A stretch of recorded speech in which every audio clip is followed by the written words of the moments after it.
the Triathlon Show 305.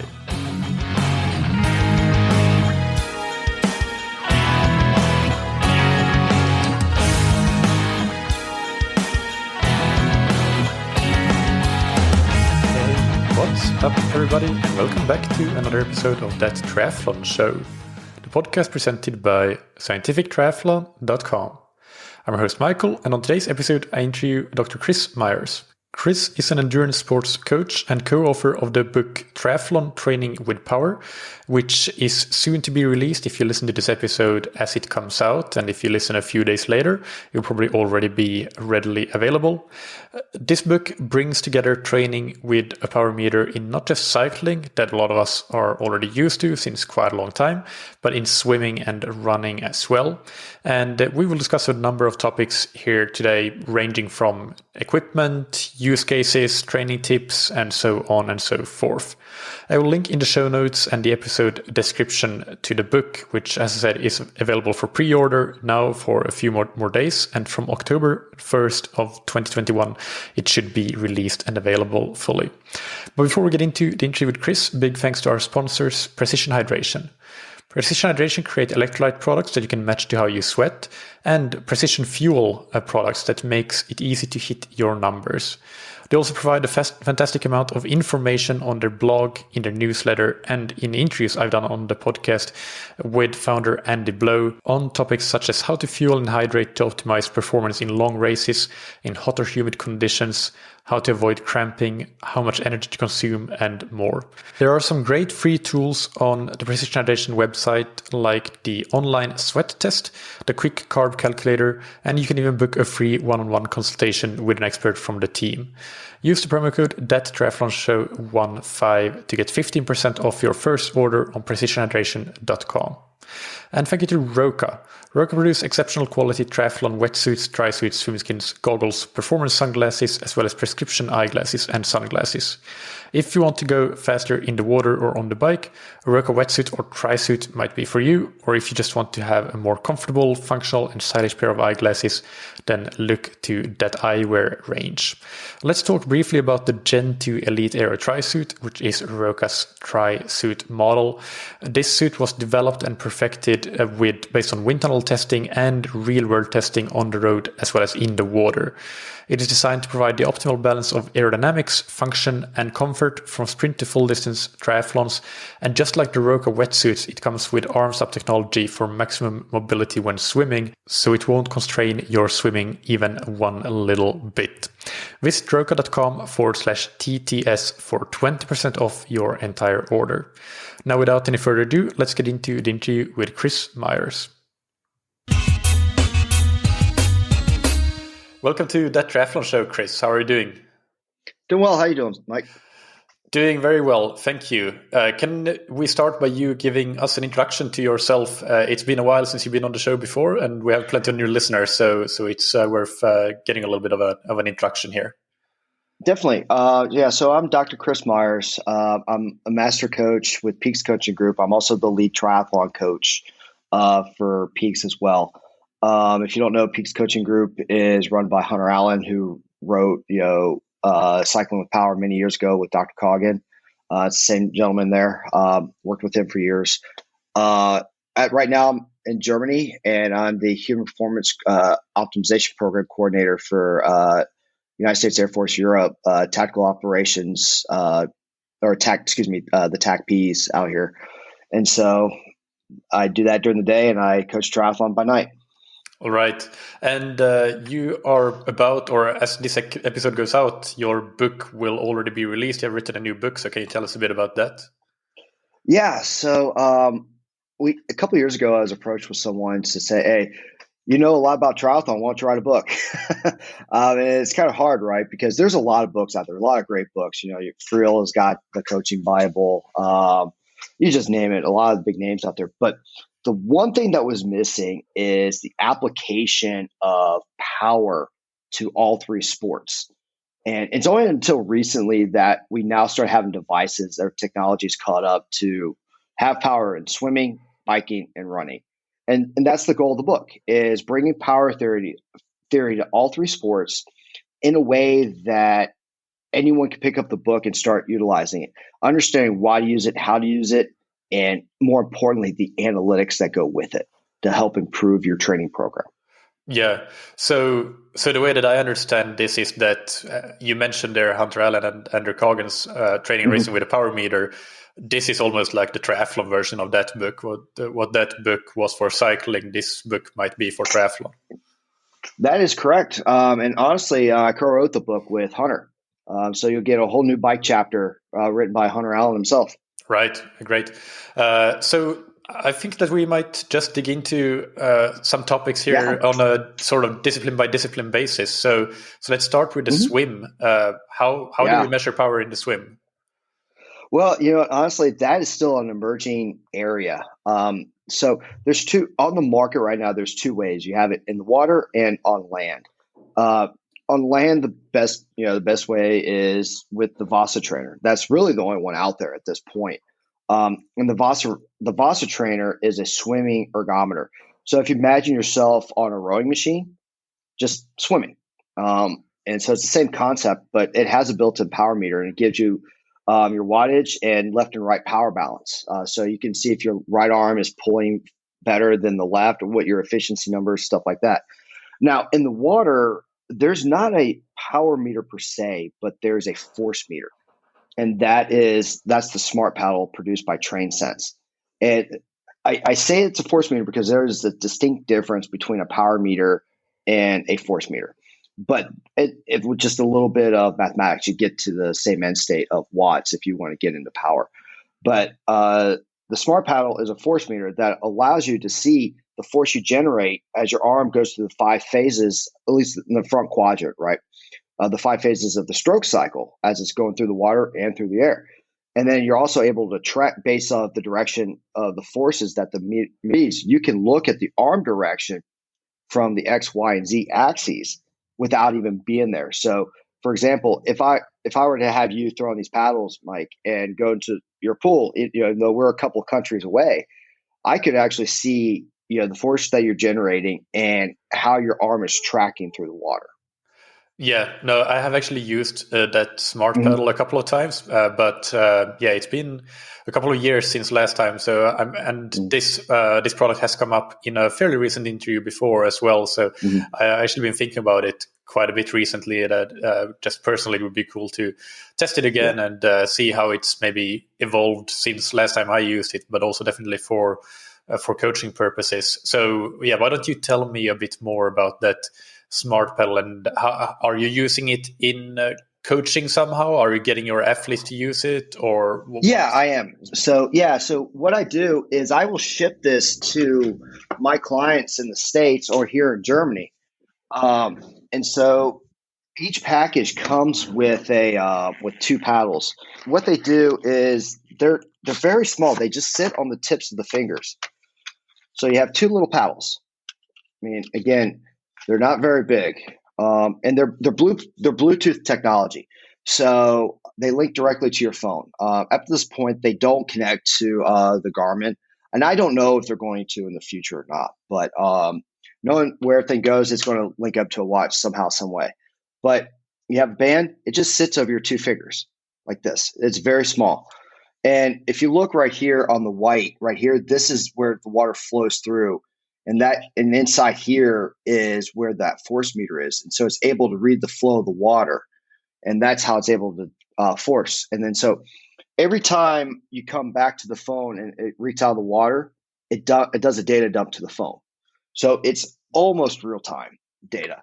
So if I was on the deck with you and you're swimming with these, I could have my tablet up. And every time you came by me and your hand came out of the water, or you come back to the edge to take a rest, I can do an instant data pool of what it is, and I can review your power metrics right then and there, given the algorithms and the dashboard that Trainesense provides. Yeah, that's already an evolution compared to when I last used it, because I don't think that it had that every time your hand is out of the water data dump. You had to specifically sync it, I believe, at that point. But I know that the companies I think it's been corrected. Yeah. But for me, I typically what I do is I'll send these to my clients if we think there's something going on and they don't have access to an actual swim coach, of course. So we send this to them, and I'm able to get biomechanical feedback based off these force meters, and we're able to do stroke correction. Yeah. So tell us a bit more about that. What might be some things that you can see when you get that data from your clients? Yeah. So you can see. So if you're swimming like this, and you can get a good side view. You can see how the arm tracks, and having an understanding on how, looking at how the high elbow pull is when you're pulling and pushing through, you can see the force curve as you go through the 2 to 5 o'clock position. You typically, when you have a high elbow, you see a significant increase in the force versus someone who straight arms through. It's more of a smaller plateau. And so by understanding the different force curves, you can understand how that person is tracking through the water, and you can start working on increasing that force generation with the catch. So is it the force generation, or is it specifically the horizontal component of the force, or the sort of forward propelling component? It's actually one and the same. So when you look at the way the physics of swimming is, the force is always changing as as your hand tracks through the water, right? So you got force going one way and you got drag going perpendicular to it. And that's actually what causes the forward propulsion. Yes, but what I mean is when we're talking about the force curve, and because you can apply force pushing straight down towards the bottom of the pool, or pushing down towards the wall that you just came from. So do you separate that out into the different components of force, and also monitor the total force? Yeah, it's total force. So you can't look at the different angles of attack of the hand. That is a limitation. But yeah, it's but you can indirectly see that once you look at how the arm tracks the water through the different vortices, indices, and you can discern that. But it does take a little bit of time understanding how your client swims, right? Especially if you don't have the camera right there to really see what's going on. Yeah. So when it comes to then improving that force, or first of all, how big of a limitation might that force or that power be for athletes? Because swimming is such a technical sport that generally it is kind of understood that a lot of athletes are not necessarily limited, or at least not primarily limited, by the physical capacity to produce force, but more so by they produce too much drag, so they don't move quickly through the water. How does this help you overcome that problem? Yeah, so looking at early fluid dynamic research, computational fluid modeling, Toussaint was one of the big ones in the late 80s and early 90s. They showed that 80% of the forces generated between the hand and the forearm, right? And so that's where the advent of the high elbow came from, being able to maximize that surface area. So being able to look at a way to maximize that surface area, you can increase your propulsion or increase your force generation, which could inadvertently increase your forward propulsion. Now, that is assuming that you don't have a lot of drag from being a hip dragger like I am going through like this. So definitely you have to work on keeping yourself as parallel to this top of the water as possible. But right now we're just talking about fixing and working on the front quadrant of the swim stroke. We're kind of taking the back half out of the equation at this point with this force meter. Now, who knows? And there's been in the past, I haven't seen it for a few years, but there were a few researchers that were using accelerometers to look at force both at the hips and the knees and ankles. I don't know whatever happened to that system, but something like that would give you a total body force generation, and you can take into account total body drag. And ultimately, that's where we want. But at the same time, you have to look at the most of us age group triathletes is, for one, can we afford it? And two, do we really want to spend an hour strapping on sensors to get all this information? Yeah. So, how big a difference do you see with in the data that you get from your clients from let's say a good swimmer to a not as good swimmer? Like, is it in the are you saying that the difference is in the shape of the force curve and when the force is applied and how big the magnitude is, or is it more so the magnitude itself is a lot higher in the really good swimmers? I mean, yeah, naturally there's going to be a higher magnitude. But for me, I look more at the shape of the curve, right? Is how quickly does it rise up and trail off, right? Okay, yeah. And because, if it rises up quickly, that indicates that you get into that high elbow position straight away, and you're efficient at propelling yourself forward. Right. Got it.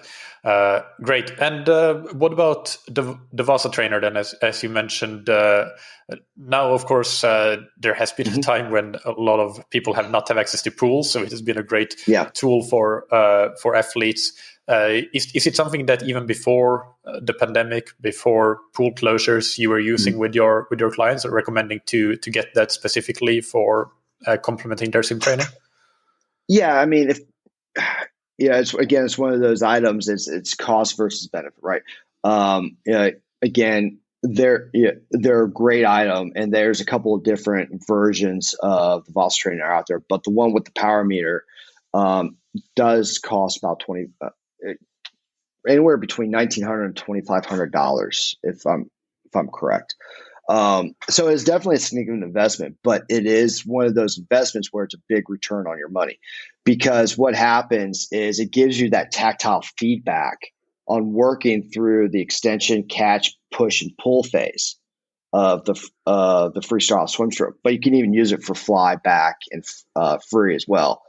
But so besides having that tactile feedback, which is definitely hard to do in the water, what it does is it's an actual power meter, and you can sync that directly to any smartwatch. I use my Garmin 530 quite a bit to sync up to it, and I can download that power data and utilize either the Training Peaks native functions or export it into WKO. And that's what we did for the book. We created charts and stuff, which are available upon request, on how to look at the power from a swimming workout. You can get left and right power balance. You can look at stroke rate. You can break it all different down the same way that we do with a bike power meter. And when you use the Vasa trainer and you measure power, is that specific to the horizontal component of power, the forward propulsive component, or is it just overall, if you see what I mean? It's overall. Yeah, it's overall. So the way it works is you've got two paddles connected to each hand. So it's essentially, if you take your swimming paddles that we do for our swim drills in the water, you tether them to almost a turbine, and then that resistance, that's how it measures power. Very similar as a rower. So it's overall for each arm. Is there a risk of in an athlete's eagerness to just maximize power that they kind of try to cheat the machine and like try and not get into that high elbow catch and just try to power through the movement and not do it with a good technique? Oh, definitely, yes. I mean, you can go through and just swim, and I work with people quite a bit where, again, they get in there and they just, they straight arm through because you're laying down. It's at first it's an awkward position to be in, because when we swim, we're used to be able to rotate our hips, come through. But the way I teach it, especially with beginners, is you can't rotate on your hips. So don't do the recovery portion of the swim stroke, because you're going to put a lot of tension and a lot of strain on the real deltoids in the upper back. and that could potentially lead to a shoulder injury or overuse injury, right? So I teach them it's pretty much advanced. I always call it advanced sculling, because you just work the extension, the catch, push and pull, and then you bring it right back up. Yep. So if an athlete has the Vasa trainer, but they also have access to the pool, with full access to the pool as much as they want, what is your ideal recommendation for how to combine those two components in their training? Yeah, definitely. It's so you can treat it more or less as resistance training, right? So 2 to 3 days per week, fix it in. I know, and I've seen swim coaches put it in 5 days a week. They'll do the normal swim practice, then they'll do a couple of strength sessions after the swim practice, or even in between. But because a lot of us are time crunched, per se, so I usually kind of limit it to 20 minutes twice a week. You can get a solid workout for just 20 minutes on this machine. As a matter of fact, today at lunch, I did my swim workout today. I don't have access to a pool here in Germany where we're at. I did 2,500 meters on my Vasa at the office, and it took me about 42 minutes with it all said and done. In and out, changed, and back to work. Right. And my back is sore. Yeah. So to wrap up the swimming part of this interview, what would you say for listeners is your takeaways, your advice regarding using swimming power to inform and improve their training? Definitely. So swimming with power is still very much in its infancy. What we've done in the book is I've applied cycling power, the theory of cycling, power to swimming. Now, I've done pilot studies in my lab with this and such. We were unable to finish the research with due to COVID and everything, right? But this is the same procedures that I've used with my clients and so forth. And what we're finding is the theory is applicable. Now, what I'm hoping is it generates the conversation with this. And because it's such an emerging technology, we have to start someplace. And what I do is I ask is go into it with an open mind, and let's have the conversation and go from there. Great. Let's move on to cycling, and I think we can keep this one a little bit shorter because we have discussed that a lot in many previous episodes. So, and I think a lot of listeners are very familiar with it already, but I have a couple of questions that I want your take on. And the Definitely. First one is, what are you doing differently now compared to, let's say, 5 years ago when it comes to coaching and training with cycling power? So what has evolved in the last 5 years? Well, definitely the different types of power meters. Just even 5 years ago, there was, I would say maybe 5 or 6 companies out there. Now there's well over 25 different types of power meters on the market. You got crank-based, you've got pedal-based, you've got spindle-based.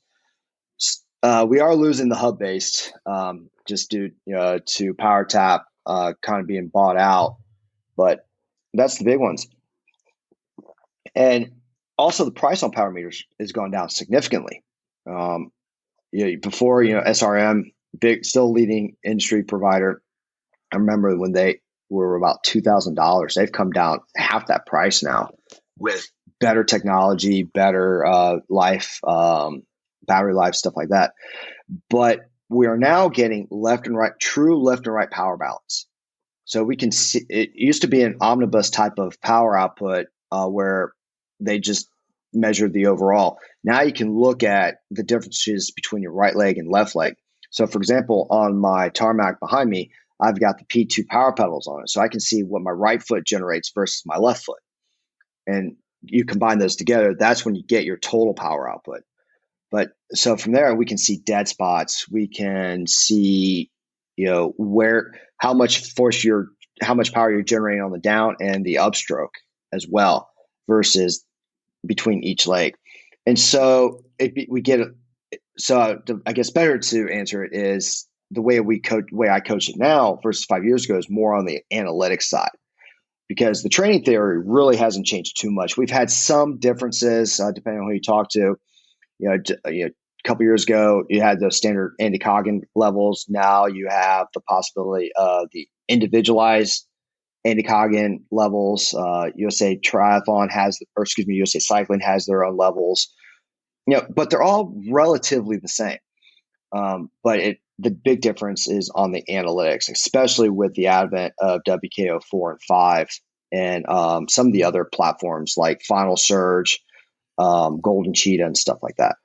Do you think the left and right balance and different cycling dynamics metrics are actionable? Like, can you look at them and say, okay, we have a weakness here and we can improve it in a certain way? Can you give an example of that?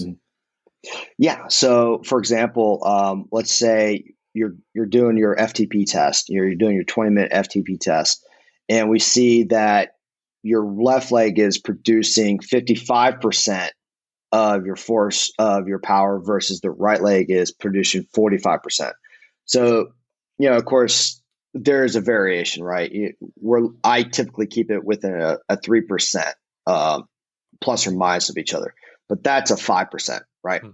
So we definitely have an imbalance. And so in my opinion, that's an efficiency issue. And so what we need to work on is how do we even out that power output? One of the most common ways to do that is single leg drills. That's the first one that comes to everyone's mind. But I offer, we need to look a little bit deeper in that. We need to look at the pedaling mechanics. Is there any mobility limitations with that person? Is the bike fitted properly? Just little things like that. So what it does is it gives us a check saying, okay, something's not right. And then, so we start from, I would say, work from the bottom up, from where the foot connects to the pedal, and then just check everything on the way up to see if you can identify the problem. Yep. Got it. And can you give one piece of advice regarding training with power that you think most listeners might not know? Oh, that's a good one. Listen to your coach. No. Wow, that is a really good one. I would honestly say go back and look at your data.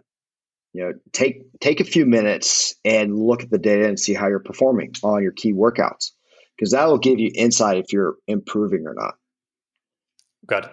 And I want to come back to the dual-sided power meters a little bit, the left-right imbalances. Actually, you already answered one of my follow-up questions, which was at what is the threshold for where you think there actually is an imbalance? And you said plus minus 3%. So if we have 47.53, that's okay. 48.42, that's okay. But the other thing that I want to ask is because dual-sided power meters are more expensive than single-sided power meters. So it is an affordable way, a cost-effective way to get into training with cycling power to buy a single-sided power meter. What do you think how important do you think it is to have that dual-sided data when we consider the added cost of getting that power meter compared to a single-sided one? Yeah. I mean, that goes back to your needs analysis, right? It's really, what are your goals as an athlete? And honestly, how much money do you have to spend, right? I mean, we can go broke all day long with all of our gadgets and such. You just got to figure out what you need to become better versus your wants. That's my opinion. And that's the conversation I have. I just had this conversation with one of my younger clients 2 weeks ago, who would, she was getting into moving out of the heart rate into power because she's getting more and more serious about it. And so we had that conversation is, okay, we need to at least get you into power. We can dial in your training zones a lot better than we can with heart rate, because we know all the variations with heart rate that go into that. But how much do you have to spend? Okay, well, if things are tight right now, but you have just a little bit of extra, this is where you may want to look. But if you have, you want to get a little more into it and get deeper into the left and right balances, some of the advanced metrics you can get with left and right balance, then it's going to cost you X, Y, and Z. but this is what it opens up for you. And basically just lay it all on the table, do your cost analysis versus your needs and your wants, and make your decision from there. Right.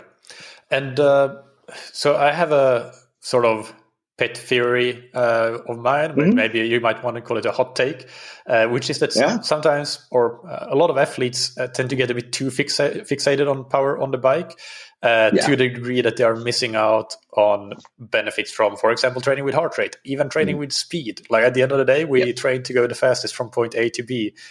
Possibly with a run after that, if we are a triathlete. But still, do you think that is an issue, and that athletes sometimes need to take a step back and be a bit more holistic and not see power as the be all end all? Oh yeah, I mean, what are you going to do if your battery dies in the middle of a race? So being able to ride, run, or swim by feel is definitely very important. Some of the best athletes I've coached were very in tune with their bodies, and they know their rate of perceived exertion was spot on. And so, way I usually work that is, hey, we'll still record the data, right? But you can do one of two things: turn that data field off, or just take that Garmin or whatever you got, throw it in your back pocket, start it, and just go, have fun, and look at it later. Yeah, I agree. I think recording the data is always really, really like preferable. Like you want as much data as you can have, but you don't always need to follow it blindly or follow a prescription blindly. Yeah. And for me, and kind of caveat on that just real quick, the other thing I always like to try to look at is try to gather power with heart rate, right? Heart rate is still a very powerful metric, but for me, it's more of a secondary metric because, again, you have cardiac drift, you have those environmental interactions that can affect different heart rates. But it's good to see how you react in certain conditions, via the cardiovascular measurement.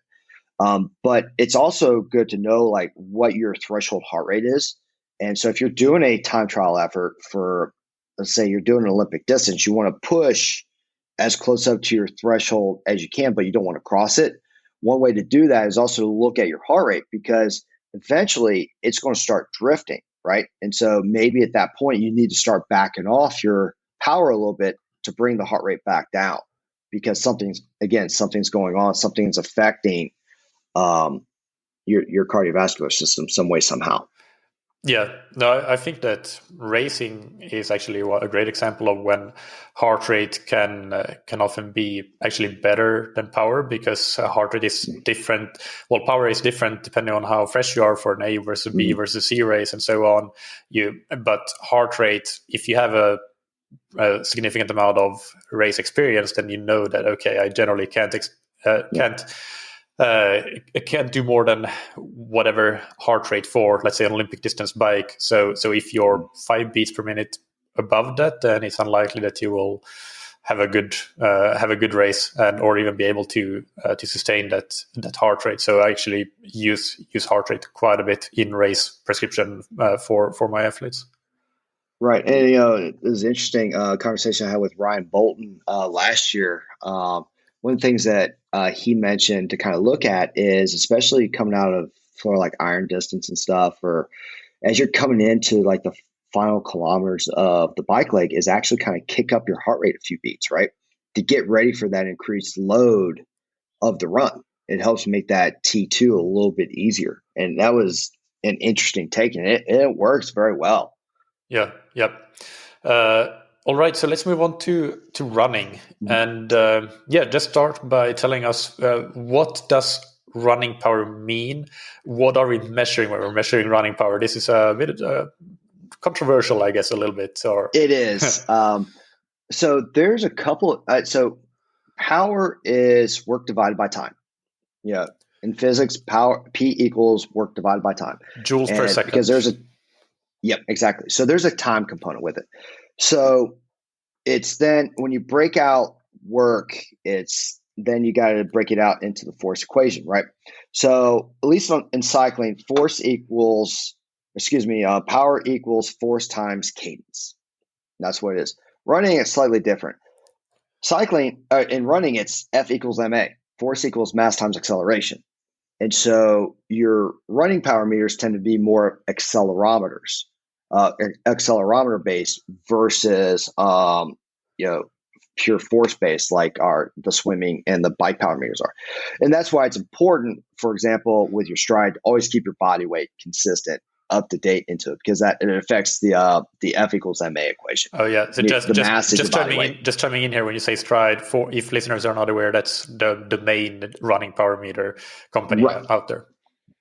Yeah, you've got RunScribe as well. Those are the two big ones. And there's a key difference between the two as well, because again, stride is a single power meter. RunScribe is a dual sided, so you have one on your left foot, one on your right foot. And again, it goes back to that same question you had. Single sided versus the dual sided. Same principles apply. What we just had on the cycling section. Yeah. Okay. So coming back to what running power means, it's force equals mass times acceleration. In that, when we look at the force component that then goes into the work per second. Can you continue on with that? So keeping the body weight accurate is important to get an accurate reading of force, of course. And so when you put in your power equation, so you substitute work with for mass times acceleration, then you divide it by your time component, right? So you can actually multiply it by your stride rate, and so that's how you get running power. Yeah. And can we call it, because the way the stride works, it does a lot of calculations, right? So, and I guess the real difficulty here is that the acceleration part is caused by both applying force into the ground, but also by the elastic energy component that you get sort of from the recoil and the stored energy in the Achilles tendon when you hit the ground, and then reapply that energy for free, so to say, into the ground. So when it comes to the stride, for example, how real is the power, and does it correspond to mechanical power or metabolic power? What are we talking about, in your opinion? I think the jury's still out on that. I'm actually going to have to kind of urge that question to go towards the R&D folks of either RunScribe or Stride on that one, because that is one of those. That's one of those pieces of information that I think is more proprietary, and so I don't have an exact answer on that one. All right. Yeah. So let's move on to one more question on that. Are the different running powers, so RunScribe, Stride, even Garmin have their own running power estimation? Are they comparable? Is there any standardization, or should we consider each of them their own entity and not comparable with each other? I would have to get back to you on that one. I do want to say, actually, I can say that there's been a couple of studies out there that have shown that the RunScribe and Stride are comparable. Now, with the Garmin, I don't think so, because I think that's more of an indirect calculation, if I remember correctly. If I've seen it, I've looked on it. They have their IQ app on here. That's based off. It's more of an estimate of your arm swing and GPS calculations and such. Yeah. So I think it might use the heart rate monitor, the HRM Tri, which also calculates their running dynamics. Yeah. So that's definitely different points of measurement. So it's definitely different. I would say the Garmin, I would not compare it directly with the Stride or the RunScribe. So if I had someone that was using the Garmin at one point, let's say on Tuesday, and using the Stride on Wednesday, right? They would have to have different power zones, because they're measured differently and they're measured at different points. It's the same thing with looking at the P2s versus the kicker, right? I would venture to say there's definitely differences in the power outputs, but that's because that's where they're measured. That's the key differences, is the point of measurement. So you have that. now I kind of want to rope back around to the previous question. We were talking about, at least from the metric standpoint, for an analytical standpoint, you talked about this, the elasticity, right? So you have the leg spring stiffness calculation metric that you get from Stride, and you also have G's that are measured by RunScribe, right?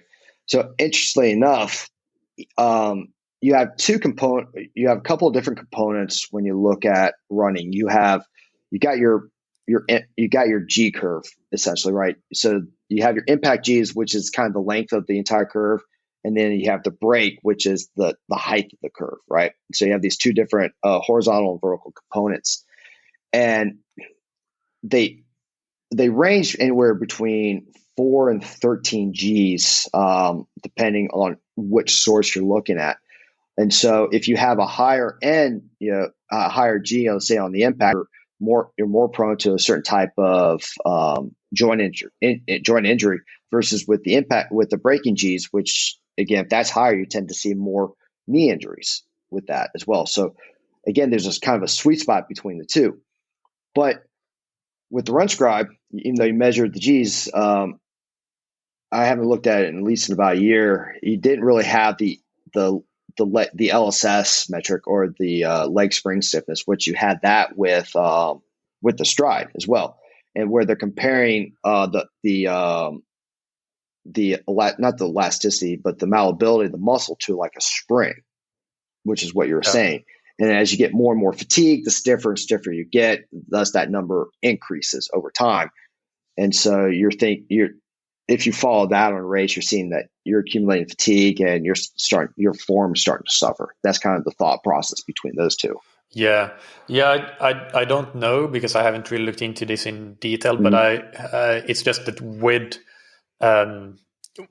this being calculation based rather than directly measured, I would be really interested to see if there are any validation studies of G's or a spring constant, the leg spring stiffness, as you mentioned, how accurate it really is. I mean, I'm sure that they might correlate well with an actual spring constant or an actual G, but are the magnitudes the same? Are the changes in magnitude the same? That's this kind of thing that I'm still a bit on the fence of, but it's been a while since I looked whether there are any validation studies of that, so I shouldn't say for sure. Yeah, definitely when it comes to variability and from athlete to athlete, but definitely within within a singular athlete, it is a powerful metric. How would so would you mentioned there looking at fatiguing, so reducing, is that the main use case, or are there other use cases as well? There's definitely other use cases, but for me personally, I use it more for a fatiguing aspect to see, okay, I have you train, let's say you're training for your 10 miler.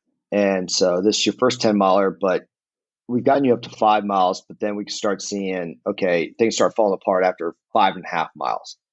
And then we train over 6 months. We've definitely gotten you up to the 10 miles, but your form starts to fall, let's say at 7 miles. We can start seeing those divergence in some of those metrics, even though let's say your heart rate and your power is still the same, right? But then we're starting to see changes in your form with these we're indirectly seeing changes in your form with these metrics. And so understanding the basic concepts of these metrics, you can start discerning what's going on with your running mechanics. And moving back from these more advanced metrics to the more back to basics to using power, what are the benefits of using running power compared to speed, for example? It's great for pacing over rolling terrain. That's one of the first things I noticed about it when I started using running with power and coaching with it. I'll admit, I was like you. It took me a long time to get on board with running with power. It took me several years, and first of all, I was trying to understand how the power meter works, and understanding that, okay, it is force equals mass times acceleration. And then once I started putting that together, I started to understand how it calculated. But with a watt is a watt is a watt, no matter where you go. And so I can hold 300 watts on a flat surface, or I can hold 300 watts climbing up a hill, right? But that 300 watts going up a hill is a lot harder than it is 300 watts straight, right? Shouldn't it be the definitely same if it's the same power? Same power, but it's a lot harder because you're fighting gravity. Right. It's Yeah, and you don't have the free kinematics. You don't have the free energy. Yeah. Of course. Yeah, and then and also if you're going by speed, let's say 300 watts for you is a 7-minute mile on that flat. Well, we don't really know. It's kind of hard to gauge what it is on a slope that's undulating, right?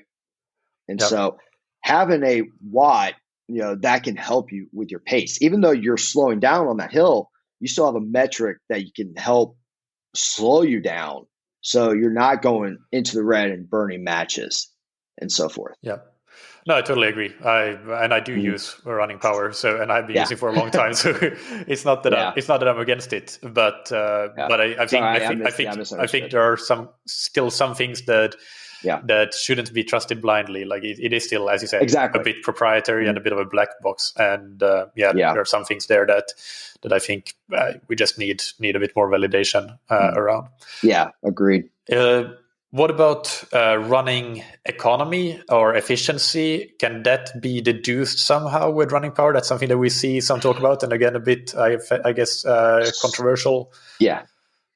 So running efficiency is not a thing.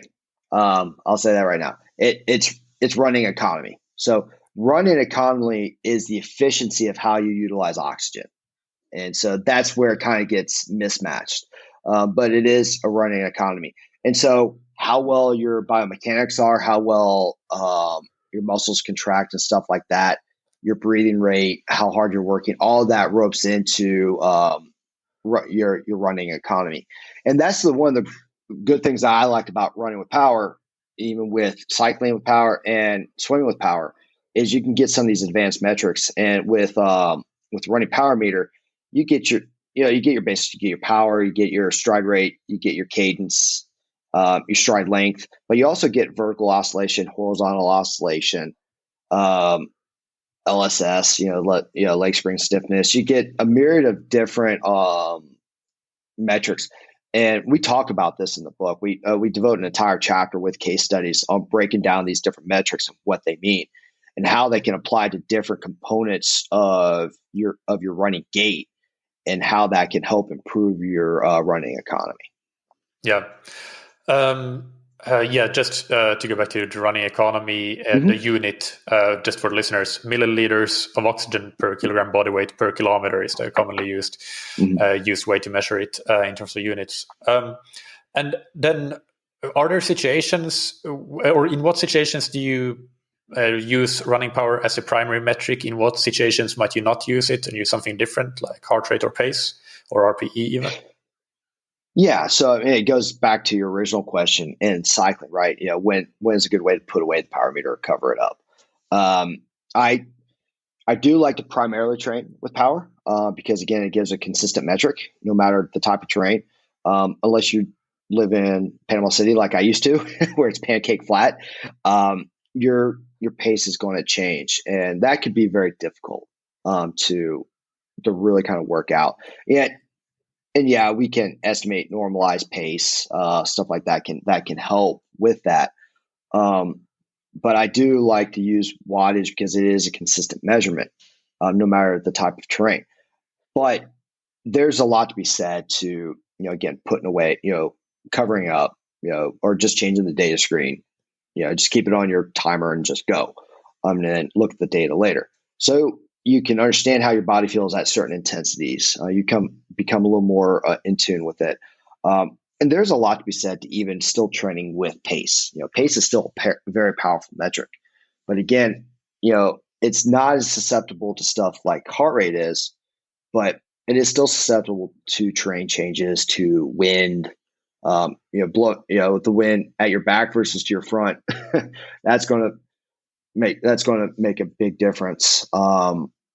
Little things like that. So just take into account with, looking at the environment, and your goals and stuff like that. And sometimes it's just as good just to leave it all off and go on your Sunday run. Have a little fun. Just make sure you bring the proper nutrition. Yeah. Final question on running power. Mhm. Any more recommendations or advice for implementing it in your program, and anything specific that you want to highlight? Yeah, before instituting any type of technology, do your research on it, right? Because we have so many wearables out there. Does it really do what it says it does? Will implementing that technology help your running? Will help your training program? That's the first piece of advice that I have with all my clients. Great news is, Run Scribe and Stride are very well validated, and will help with any program.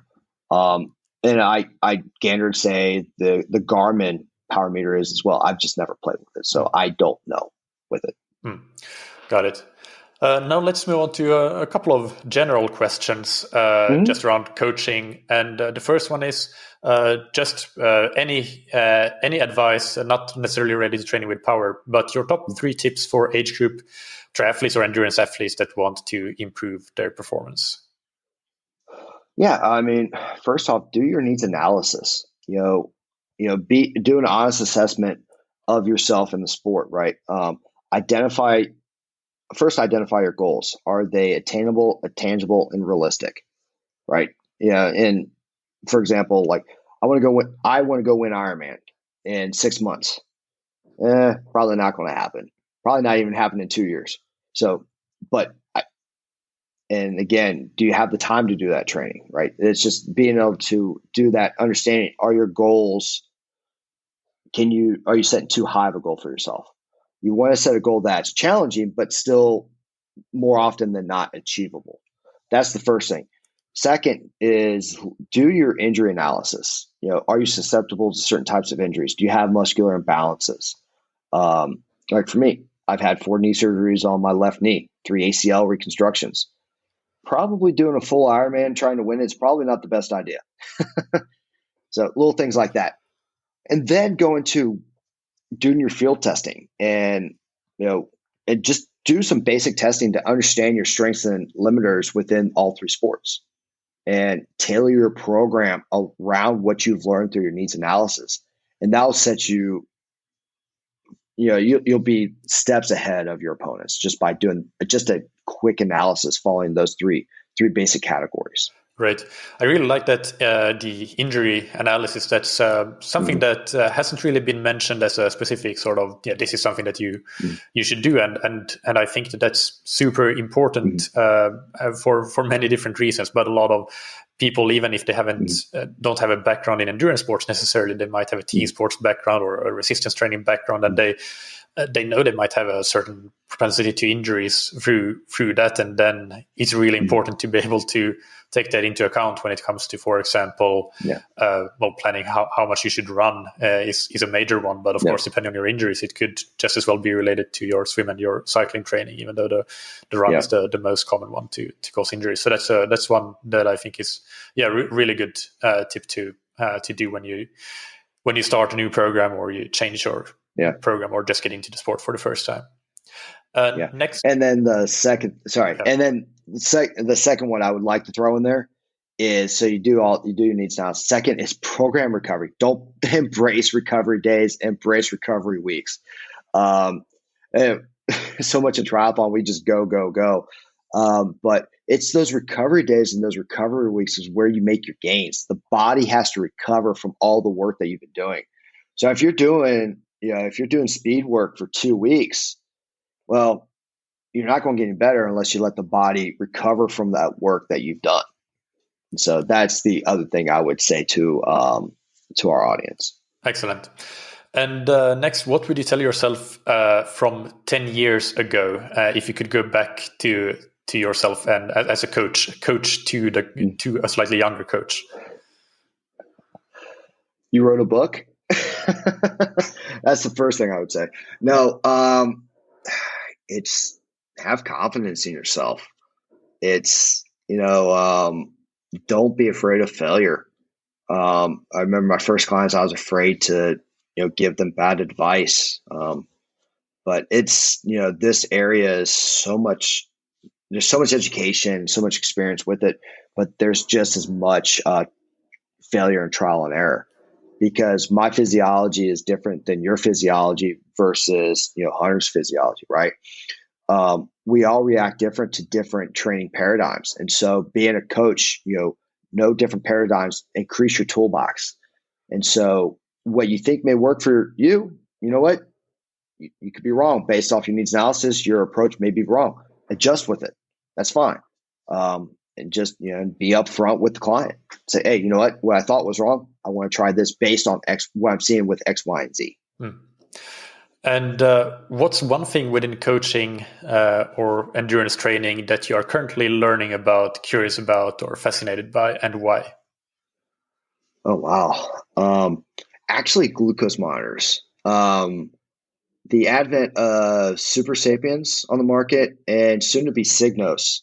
So constant glucose monitoring, or CGMs, for those who don't know it, those have been on the market for the longest time for glucose monitoring for those who have type 1 and type 2 diabetes. Now there's a lot more. Now it's being application to human performance. And so Super Sapiens is the first company to utilize a CGM for human performance purposes.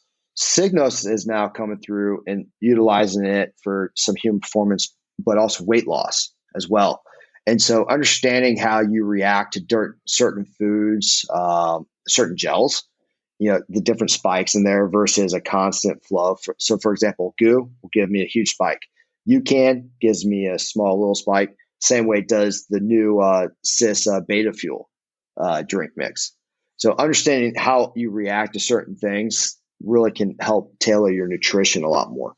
And so trying to play with that and understand how it works within, because again, it's like swimming power. It's such a new area with an advent of this technology. It's very interesting. Yeah, I'm right with you there. I think it's very interesting and actually something that I'm looking to get some experts on to do a specific episode around that. I think there are many questions to be answered, but potentially some interesting use cases with continuous blood glucose monitoring. So definitely a fascinating area of endurance sports performance analysis.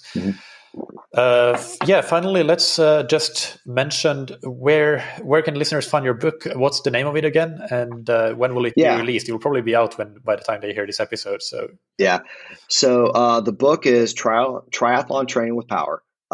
It's again written by myself and Hunter Allen, and it's through through the publisher Cognella Publishing. Great. And I'm sure it can be found on Amazon and all of those. It will be. It'll be on Amazon 3 to 4 weeks after the September 20th release date. All right. So they could go directly to Cognella's website to order the book. Okay. So we'll have a link for that in the episode show notes. And what's next? Now that the book is wrapped up, any other exciting projects? Definitely spending time with my family. My son's getting a little bit older. He's fun. Getting involved with soccer. So learn. I've never been very good at soccer, so I have to get a little bit better at that. And then, who knows? Been thinking of possibly writing another book. Who knows? Maybe down the road. But right now, just spend time with family, enjoying time with my clients, and trying to get back to some of the racing out here in Europe. Yeah, just be careful with that ACL when it comes to the soccer. Some orthopedic doctors would argue that soccer is not a sport; it's a knee syndrome. I love it. I'm saying that as somebody who played soccer as my main sport for 13 years or something. All right. This has been great, Chris. Do you have any social media too? By the way, where listeners can follow you, or website? Yeah, so I'm on Facebook. You just look up Peaks Coach Myers on Facebook, and PCG Myers on Twitter and Instagram. All right, great. We'll put that in show notes as well. Thank you so much, Chris. Talk to you later. Yeah, you too. Cheers. I hope that you enjoyed that interview with Chris. As I said at the start of the episode, if you listen when this episode comes out, the book Triathlon Training with Power is available on pre-order for a few more days. I'll have a link to that in the show notes and episode description. But if you listen from the 1st of October 2021 and onward, it should be readily available. So you can get it whenever you want. As always, you can find the show notes for the episode on scientifictriathlon.com, where in addition to the links to the book, you can find a link to Chris' previous appearance on that triathlon show, which was back in episode 112, and we discussed periodization in that one. I want to remind you once again of the Scientific Triathlon Training Camp coming up in 2022. The camp will take place on sunny Mallorca from the 26th of March to the 2nd of April. Mallorca is a cycling paradise, as well as fantastic for open water swimming and running, everything you can think of really. We will have access to great facilities and we will have plenty of coaches. The ratio of participants to coaches will be such that you can always get advice and feedback and get plenty of learning and education out of the camp beyond just training. Us coaches will help you individualize the training that you do during the camp so that it's appropriate for the base you're coming in with and the goals you have for the season. And there's plenty more that I could go into, but I'll just direct you to scientifictriathlon.com/camp. Check out all the information that we have on there about the training camp. And if you want even further information, feel free to email me, michael@scientifictriathlon.com. And if you're interested in the camp, you should pre-register or register your interest, which you do on that same training camp page, scientifictriathlon.com/camp, and then I'll send further instructions from there. Finally, big thanks to our sponsor, Precision Hydration, that you can find on precisionhydration.com. Check out their free resources, such as the free online sweat test, the quick carb calculator, and the ability to book a free consultation with one of their experts. You can get 15% off your Precision Hydration order with the promo code THATTriathlonshow15. And thank you to Roka, that you can find on roka.com. Check out their wetsuits, tri-suits, swimskins, goggles, high-performance eyewear, prescription glasses, and sunglasses, and get 20% off your order with the promo code that you can get on roka.com/TTS. Thank you, as always, for listening. Keep training smart and keep loving triathlon.